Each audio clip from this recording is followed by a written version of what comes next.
जय श्री राम। अंगद,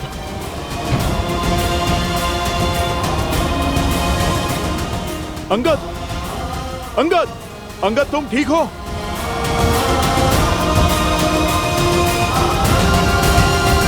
तुम ठीक हो अंगद? सांस तो चल रही है।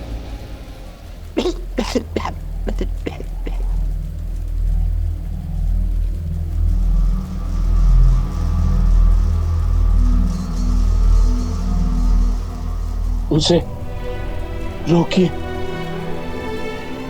अन्यथा ये युद्ध कभी समाप्त नहीं होगा।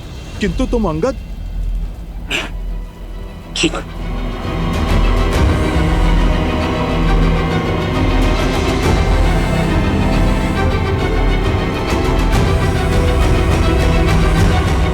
ऋषि असुरी, ये बांध कभी पूरा नहीं हो सकता। मना मत कीजिए देवी। मान जाइए, आपको हमारी सौगंध।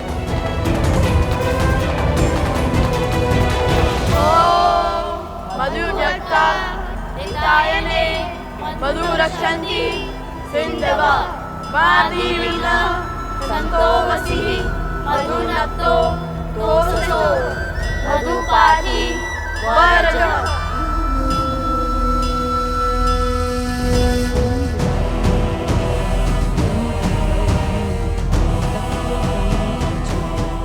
देवी, आप पत्नी धर्म की आड़ में अधर्म कर रही हैं।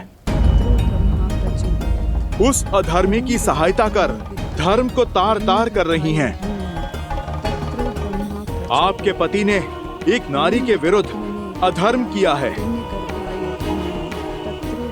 देवी, आप रुक जाइए, यह मंत्र बंद कीजिए।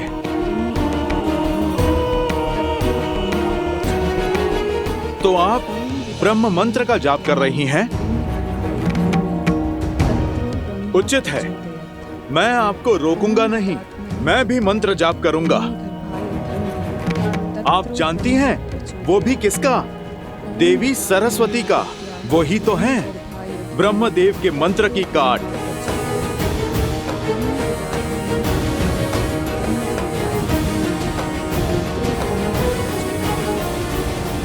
हे देवी सरस्वती, आप उपकार करें, जो यहाँ की सूखी नदियां हैं उनमें उफान भरे।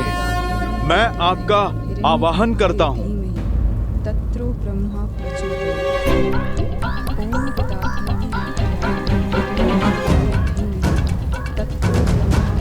माता, आप आइए ना, बहा के ले जाइए इन असुरों को और इनके साथ चंद्रवाहु को भी। इससे पूर्व कि मैं मंत्र जाप आरंभ करूं और यहाँ की सूखी नदियों का उफान आपके चंद्रवाहु को बहा कर ले जाए। देवी, आप रुक जाइए, मैं आपको वचन देता हूँ, उसे मृत्यु नहीं, प्रभु श्री राम के हाथों मोक्ष मिलेगा। और देवी, यदि माता सरस्वती का वेग उसे बहा कर ले गया तो वो जहाँ जाएगा मैं उसे बिना अन्न जल के वहीं बांध दूंगा। जीवित रहकर भी मृत का जीवन जिएगा आपका पति।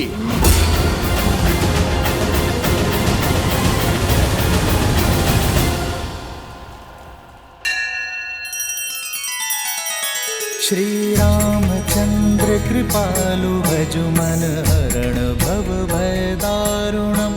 नव कंज लोचन कंज मुख कर कंज पद कंजारुणम।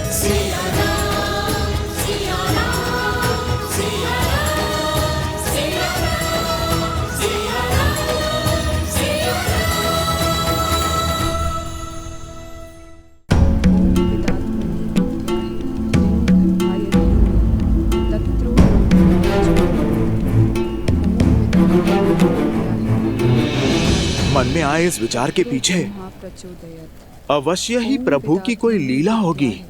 चलो माता सरस्वती से ही सहायता की गुहार लगाई जाए। जय माँ सरस्वती, मैं आपका आवाहन करता हूँ।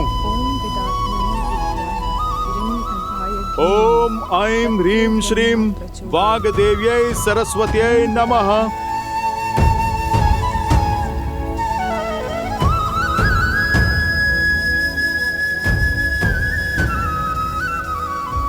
महापवित्र सरस्वती नदी की सहायक नदियां हैं, जहां असुरों का साम्राज्य फैला है। आप अपना वेग वहां ले जाइए।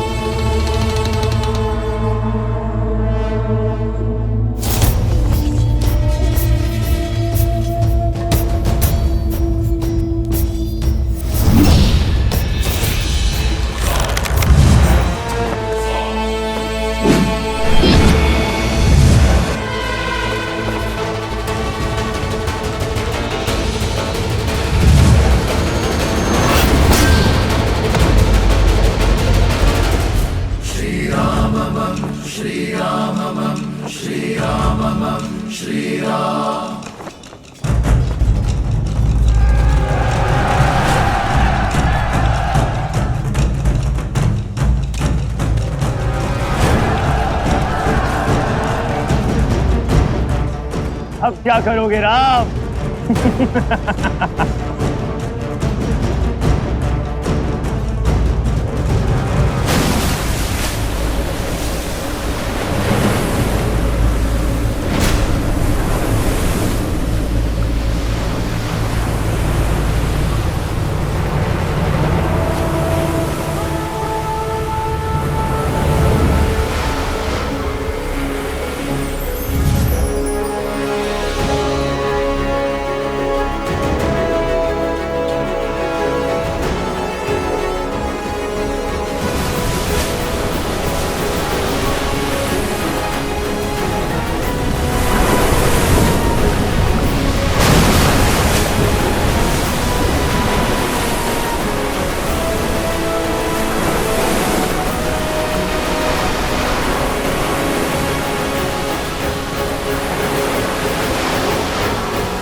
आप आ गई माता सरस्वती, आप धन्य हैं, धन्य हैं आप।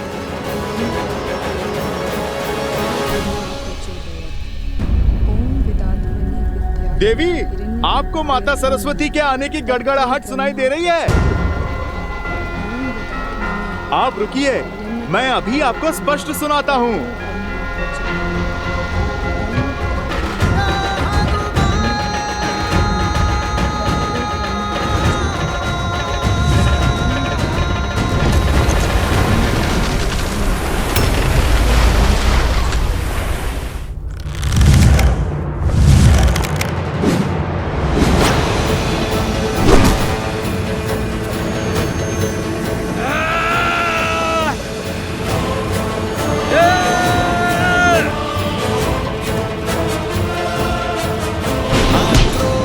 जोश क्रोध का ये क्षण है प्रतिशोध का, ललकार और पुकार का ये क्षण है अति विरोध का।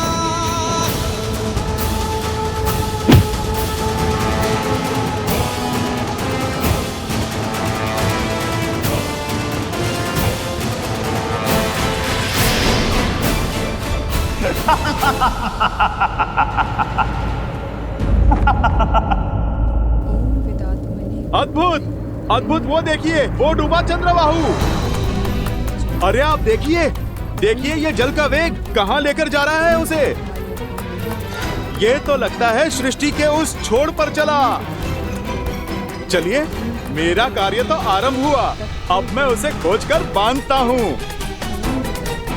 माता, मैंने तो आपको अवसर दिया था, अब आप मुझे आज्ञा दें। यदि आप मान जाती तो आपके पति मोक्ष पाते, किंतु अब तो उसे क्षण क्षण मरना होगा मेरे पास में।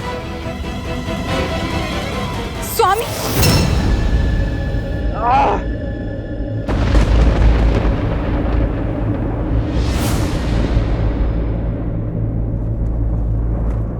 ये नहीं हो सकता। पद्मा, पद्मा, पद्मा।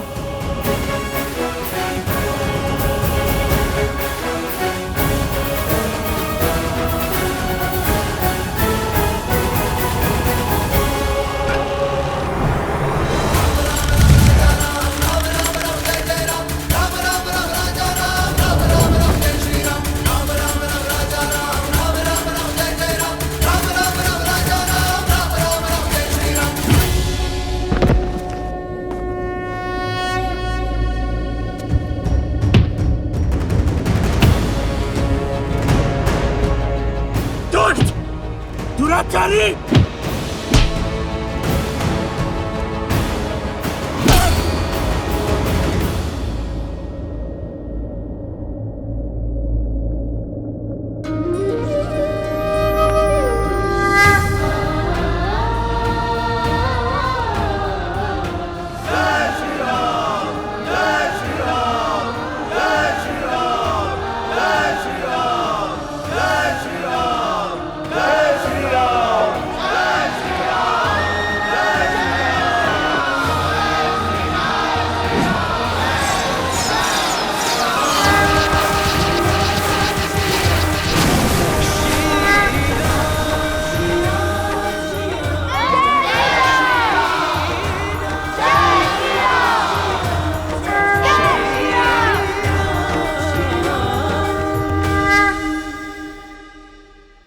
लव और कुश, आज तुम दोनों की बुद्धि और देवी सरस्वती के बल से त्रिलोकपुरी में असुरों का संहार हुआ। सहायता के लिए धन्यवाद देवी। मेरा आशीर्वाद सदा ही तुम दोनों के साथ है।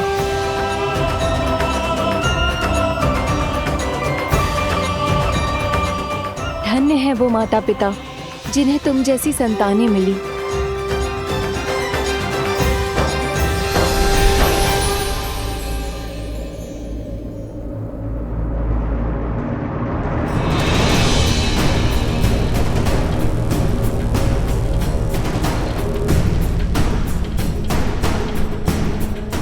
ये क्या है? मकरासुर का महल। कहा था ना मैंने, दृष्टि नहीं दृष्टिकोण बदलो, फिर असंभव भी संभव हो जाएगा।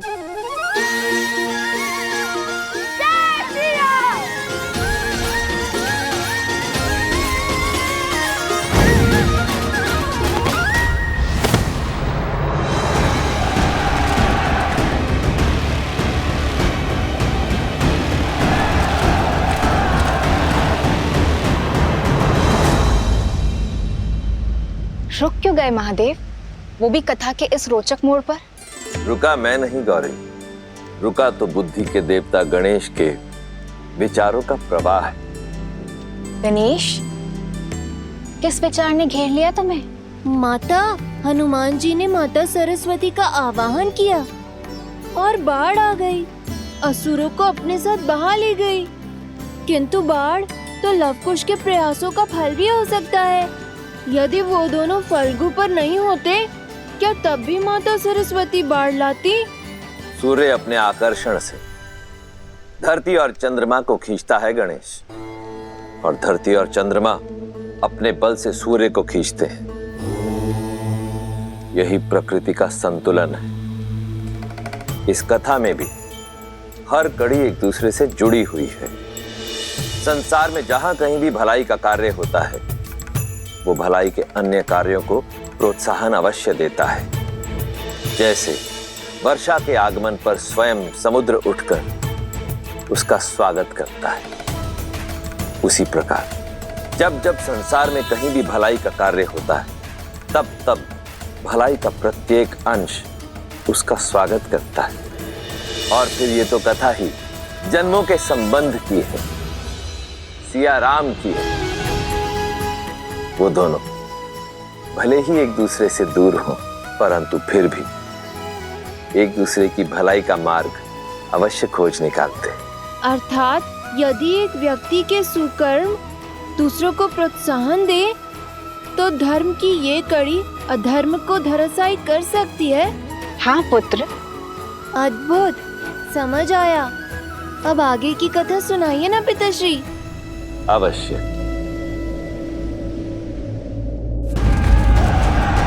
ये लो तुम्हारा उपहार।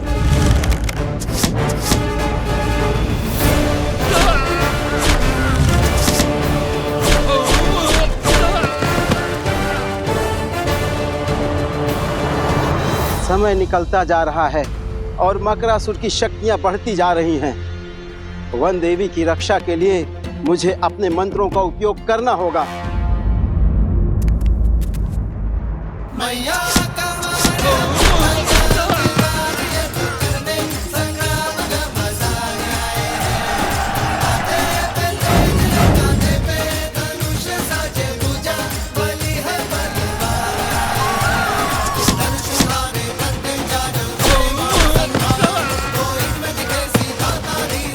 अति उत्तम।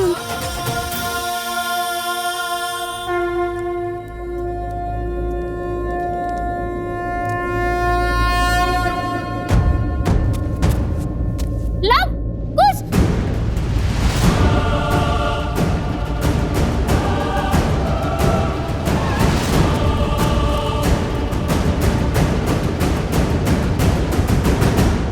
हमें उनकी सहायता करनी होगी, किंतु कैसे? हमारे पास तो अस्त्र भी नहीं है। कोई मार्ग तो खोजना होगा। हमारे तीर समाप्त होते जा रहा है। क्या करेंगे? शक्ति के साथ साथ युक्ति भी लगानी होगी कुछ। हमारे बाण समाप्त होते जा रहे हैं किंतु ये असर नहीं।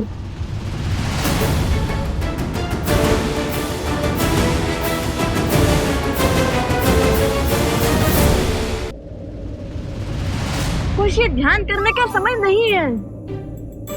युक्ति की खोज स्मरण करने का प्रयास कर रहा हूँ। कि कभी श्री राम भी इस स्थिति में फंसे थे जहाँ उनके तीर समाप्त हो गए हो। अरे किंतु उनके पास तो अक्षय तीर था ना, जिसके बाण कभी समाप्त ही नहीं होते हो। ने अपने कर्मों से अभी अक्षय तीर नहीं पाया है। श्री राम भी इस स्थिति में नहीं फंसे। अब क्या करें भैया? कैसे बचाए माता को?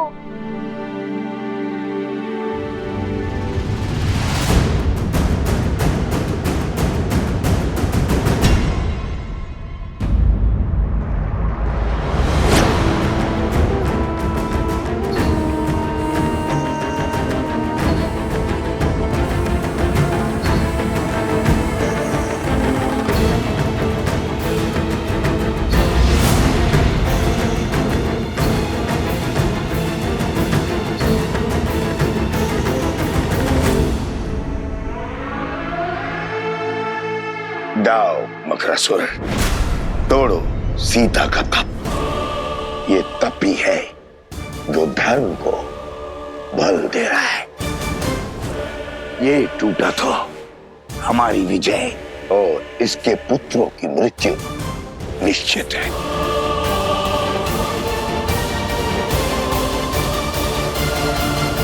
जीवन में कायर तो बहुत देखे, किंतु कायरता की ऐसी पराकाष्ठा नहीं देखी। क्या हुआ? आहत हो गए? धर्म को हराने की, धर्मात्मा को मारने की बड़ी बड़ी बातें तो करते हो, किंतु स्वयं कभी शस्त्र नहीं उठाते। यह कायरता नहीं तो और क्या है?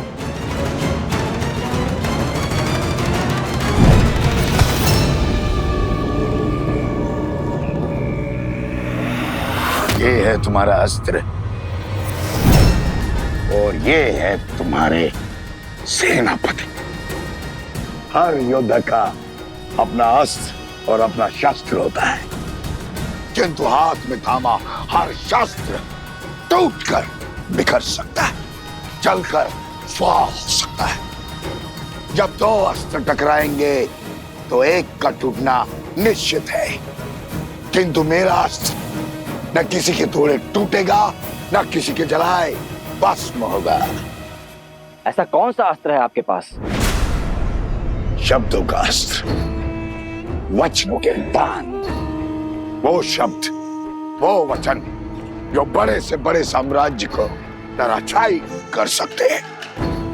बिना खड़क उठाए हजारों लाखों जीवन पल में निगल सकता है। तलवारों की दिशा बिगाड़ सकते हैं मकरासुर, किंतु शब्दों की नहीं। अति उत्तम। लगता है रघुवंश की आहुति देकर संसार का सिंहासन संभालने के बाद मुझे तुम्हें ही अपना मंत्री पद सौंपना होगा। दो आज्ञा महाराज, किंतु पहले सीता का तप तो भंग कीजिए, उसके पुत्रों को अपने मार्ग से तो हटाइए। उनका अंत तो यहाँ होगा, मेरे साम्राज्य में। और रही बात सीता के तप की, तो लो अभी तोड़ देता हूं।